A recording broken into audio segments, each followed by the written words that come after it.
Hello, welcome to my YouTube channel. This is my final project for Harvard CS50 SQL. My name is Alejandro Inez.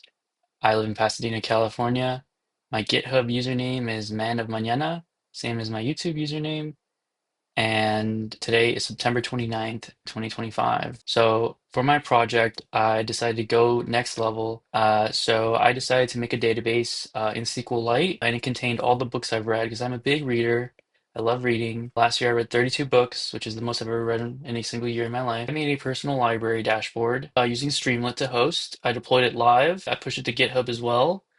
And on Streamlit Cloud, I can see it right here. This is the first page. This just shows you this photo I took in the background at the last bookstore in Los Angeles. Quote slider here based on authors I read. And then there's some quick KPIs from the data that was extracted from the SQLite. Here's books read, average rating, my top genre, and how many years. I was inspired mainly by my mom. A shout out to her. She took me to a lot of public libraries when I was a kid, and I really enjoyed it. Reading is fun, and everyone should do it. It's a mix between your own personal library and a public library. So here on the slider, you can see there's a library, a computer dashboard, book stacks, and stack maintenance, and I'll go over them one by one. And over here, I just have a little bookworm. I just thought it was cute. So for the computer lab dashboard, this is where all my charts are, and I made them fit inside these replicas of iMacs to make it resemble a computer lab.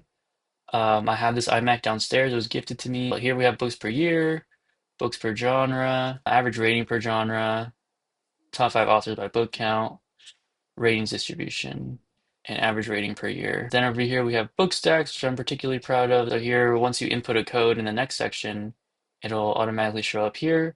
And if you hover over it, I use the Open Library API. So if you click it, it'll actually take you to that page on Open Library, which is part of the Internet Archive. Here are just books I've read in the past couple of years. It's pretty dynamic, so I'll show you on the next part, and then you can export to CSV down here. So if I go down the last page, stack maintenance, there's a secret environmental code, and if you type it in, which is a password, you can add a book into the database. You can add the author, the title, the year read, what you gave it 1 through 5, the genre, the ISBN, and it'll automatically get a cover regardless if you put it. But I do recommend putting the ISBN. That's the most accurate way to get a good cover. And also you can, books have a lot of variant covers. Right here I have edit book, which is, if I made any mistakes or if I want to update the cover. And here I have delete book, which lets you delete right from the database. That is my project. I'm pretty proud of it. I love reading, and I put it on GitHub so anyone can just, download it and seed it with their own data and just rename it right here. That's the only thing I have to customize, really. I mean, I guess you can customize the colors, but yeah, hopefully, thank you for watching.